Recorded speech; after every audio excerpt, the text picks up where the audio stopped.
Hi hello friends, ಇವತ್ತಿನ ವಿಡಿಯೋದಲ್ಲಿ ಒಂದು ಬ್ರೇಕ್ಫಾಸ್ಟ್ ರೆಸಿಪಿನ ನಾನು ನಿಮ್ಮ ಜೊತೆ ಶೇರ್ ಮಾಡ್ತಾ ಇದ್ದೀನಿ.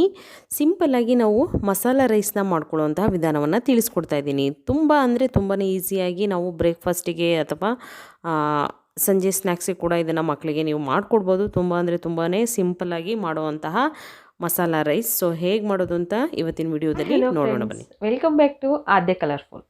ನಾನು ಸುಮಾ.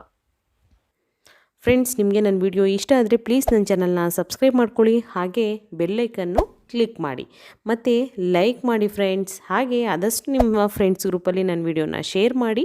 ಆಗ ನನ್ನ ಎಲ್ಲ ವಿಡಿಯೋಗಳ ನೋಟಿಫಿಕೇಷನ್ ನಿಮಗೆ ತಕ್ಷಣಕ್ಕೆ ಬರುತ್ತೆ. ಆಗ ನೀವು ನನ್ನ ಎಲ್ಲ ವಿಡಿಯೋಗಳನ್ನು ತಕ್ಷಣಕ್ಕೆ ನೋಡ್ಬೋದು. ಓಕೆ ನೋಡಿ, ಇವಾಗ ನಾನು ಸಿಂಪಲ್ಲಾಗಿ ಮಸಾಲ ರೈಸ್ನ ಮಾಡ್ತಾಯಿದ್ದೀನಿ. ಸೊ ಮೊದಲನೇದಾಗಿ ನಾನು ಇಲ್ಲಿ ಕುಕ್ಕರಲ್ಲಿ ಮಾಡ್ತಾಯಿದ್ದೀನಿ. ಆ ಕುಕ್ಕರಲ್ಲಿ ಸುಮಾರು ಒಂದು 4-5 ಸ್ಪೂನ್ ಆಗೋಷ್ಟು ಆಯಿಲ್ನ ಹಾಕಿ ಸಾಸಿವೆ ಸಿಡಿದ ನಂತರ ಈಗ ನಾನು ಹಸಿರು ಮೆಣಸಿನ್ಕಾಯಿ ಹಾಕ್ಕೊಂಡು ನಂತರ ಈರುಳ್ಳಿ ಹಾಕ್ಕೊಂಡು ಫ್ರೈ ಮಾಡ್ತಿದ್ದೀನಿ. ಸೊ ಫ್ರೈ ಮಾಡಿ ನಂತರ ನಾನು ಇವಾಗ ಟೊಮಾಟೊ ಕೂಡ ಆ್ಯಡ್ ಮಾಡ್ಕೋತಾ ಇದ್ದೀನಿ. ಈರುಳ್ಳಿನ ಒಂದು 30 ಸೆಕೆಂಡ್ಸ್ ನಾವು ಫ್ರೈ ಮಾಡಿದ್ಮೇಲೆ ನಂತರ ಟೊಮಾಟೊ ಹಾಕ್ಕೋತಾ ಇದ್ದೀನಿ. ಈಗ ಮಸಾಲಾಗೆ ನಾನು ಮೊದಲನೇದಾಗಿ ಒಂದು ಜಾರ್ಗೆ ಟೊಮೊಟೊ, ಈರುಳ್ಳಿ ಹಾಗೆ ಶುಂಠಿ ಮತ್ತು ಬೆಳ್ಳುಳ್ಳಿ ಕೂಡ ಹಾಕ್ಕೊಂಡು ನಂತರ ಕೊತ್ತಂಬರಿ ಸೊಪ್ಪನ್ನ ಕೂಡ ಹಾಕ್ಕೋತಾ ಇದ್ದೀನಿ. ಸೊ ನೋಡ್ತಾ ಇದ್ದೀರಲ್ಲ, ಓಕೆ ಇಷ್ಟನ್ನು ಹಾಕಿ ಇವಾಗ ಇದನ್ನು ಕ್ರೀಮಿ ಥರ ನಾವು ಸ್ವಲ್ಪ ರುಬ್ಕೊಂಬರೋಣ. ಓಕೆ, ತುಂಬ ಕ್ರೀಮಿಯಾಗಿರಬೇಕು, ತರಿಯಾಗಿ, ಆವಾಗ ಚೆನ್ನಾಗಿ ಇರುತ್ತೆ ಮಸಾಲ ರೈಸು. ಸೊ ಇವಾಗ ನಾನು ಈಗ ಕುಕ್ಕರಿಗೆ ಈಗ 1 ಕಪ್ ಆಗೋಷ್ಟು ನಾನಿಲ್ಲಿ ಮೊಸರನ್ನ ಹಾಕ್ಕೋತೀನಿ. ಸೊ ನೋಡ್ತಾ ಇರ್ಬೋದು ನೀವು, ಸ್ಪೂನಲ್ಲಿ ಬೇಕಿದ್ರೂ ಅಳತೆ ಮಾಡಿ, ನಿಮಗೆ ಯಾವುದು ಕಂಫರ್ಟಬಲ್ ಆಗಿರುತ್ತೋ ಹಾಗೆ ಮಾಡ್ಕೊಳ್ಳಿ. ನೆಕ್ಸ್ಟ್ ನಾನು ಇಲ್ಲಿ ಸ್ವಲ್ಪ ಅರಶಿನ ಪುಡಿ ಹಾಕ್ತಾಯಿದ್ದೀನಿ, ಅಡುಗೆ ಅರಶಿನ, ಹಾಗೆ ಪೆಪ್ಪರ್ ಪೌಡರ್ ಒಂದು 1/4 ಸ್ಪೂನ್ ಆಗುವಷ್ಟು, ಮತ್ತು ಜೀರಿಗೆ ಪೌಡರ್ನು ಕೂಡ ಹಾಕ್ಕೋತಾ ಇದ್ದೀನಿ. ಮತ್ತು ಗರಂ ಮಸಾಲ ಒಂದು ಚಿಟಿಕೆಷ್ಟು ಹಾಕ್ಕೊಂಡ್ರೆ ಸಾಕು, ಜಾಸ್ತಿ ಏನು ಮಸಾಲ ಬೇಡ ಇದಕ್ಕೆ. ಸೊ ಮಸಾಲೆ ರೈಸ್ ಅಂತಂದರೆ ನಾವು ಎಲ್ಲ ಮಸಾಲೆಗಳು ನಾವು ಹಾಕಿರ್ತೀವಿ ಇದರಲ್ಲಿ. ರೆಡ್ ಚಿಲ್ಲಿ ಪೌಡರ್ ನಾನಿಲ್ಲಿ ಖಾರಕ್ಕೆ ಅನುಗುಣವಾಗಿ ನೋಡ್ಕೊಂಡು ಹಾಕ್ಕೋತಾ ಇದ್ದೀನಿ. ನಾನು 1 ಸ್ಪೂನು ಖಾರದ ಪುಡಿ ಹಾಕ್ಕೊಂಡಿದ್ದೀನಿ, ಅಚ್ಚ ಖಾರದ ಪುಡಿ. ಓಕೆ, ಸೊ ಹಾಕಿ ಇವಾಗ ಫ್ರೈ ಮಾಡ್ಕೊಳ್ಳೋಣ ನೀಟಾಗಿ. ಫ್ರೈ ಮಾಡಿದ ನಂತರ ಈಗ ರುಬ್ಬಿರೋಂಥ ಮಸಾಲೆ ಇದೆಯಲ್ಲ, ಸೊ ಆ ಮಸಾಲೆನ ಇವಾಗ ನಾವು ಹಾಕ್ಕೊಳ್ಳೋಣ ಫ್ರೆಂಡ್ಸ್.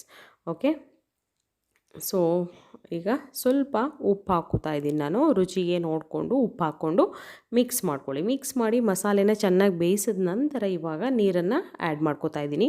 ನಾನು ಇಲ್ಲಿ 1.5 ಕಪ್ಪು ಅಕ್ಕಿ ತೊಗೊಂಡಿರೋದ್ರಿಂದ 3 ಕಪ್ ನೀರನ್ನು ಆ್ಯಡ್ ಮಾಡಿದ್ದೀನಿ, 1 to ಡಬಲ್. ಓಕೆ, ಸೊ ನೀರು ಹಾಕಿ ಇವಾಗ ನೀರು ಚೆನ್ನಾಗಿ ಕುದಿ ಬರಬೇಕು, ಅಲ್ಲಿವರೆಗೂ ವೆಯ್ಟ್ ಮಾಡೋಣ. ಈಗ ಕೊತ್ತಂಬರಿ ಸೊಪ್ಪನ್ನ ಸ್ವಲ್ಪ ನಾನು ಹಾಕ್ಕೋತಾ ಇದ್ದೀನಿ. ನೋಡಿ, ನೀರು ಚೆನ್ನಾಗಿ ಕುದಿ ಬರ್ತಾ ಇದೆ. ಸೊ ಇವಾಗ ಈಗ ಮಸಾಲ ಎಲ್ಲ ಬೆರ್ತಿರುತ್ತೆ. ಸೊ ಇವಾಗ ಉಪ್ಪು ನೋಡ್ಕೊಳ್ಳಿ ಒಂದು ಸಲ. ಸೊ ಉಪ್ಪು ನೋಡಿಕೊಂಡು ಇವಾಗ ನಾನು ಅಕ್ಕಿನ ಹಾಕ್ಕೋತೀನಿ, ತೊಳೆದು ಇಟ್ಕೊಂಡಿರೋ ಅಂಥ ಅಕ್ಕಿ. ಸೊ ಅದನ್ನು ಹಾಕ್ಕೋತಾ ಇದ್ದೀನಿ ಇವಾಗ. ಓಕೆ, ಹಾಕಿ ನಾವು ಇದನ್ನು ಒಂದು ಸಲ ಮಿಕ್ಸ್ ಮಾಡ್ಕೊಳ್ಳೋಣ. ಮತ್ತು ಸ್ವಲ್ಪ ಕೊತ್ತಂಬರಿನ ಹಾಕ್ಕೋತಾ ಇದ್ದೀನಿ ನಾನಿಲ್ಲಿ, ಕೊತ್ತಂಬರಿ ಮತ್ತು ಪುದೀನ ಎರಡನ್ನೂ ಕೂಡ ಮಿಕ್ಸ್ ಮಾಡಿದ್ದೀನಿ.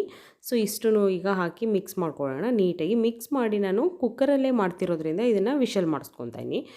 ನಾನು ಇಲ್ಲಿ 2 ವಿಷಲ್ ಮಾಡಿಸ್ಕೊತಾ ಇದ್ದೀನಿ. ಸೊ ನೀವು ಮಾಮೂಲಿಯಾಗಿ ರೈಸಿಗೆ ಮನೇಲಿ ಹೇಗೆ ವಿಷಲ್ ಮಾಡಿಸ್ಕೊತಿರೋ, ಕೆಲವರು 1 ಮಾಡ್ತಾರೆ, ಕೆಲವರು 2 ಮಾಡಿಸ್ತಾರೆ.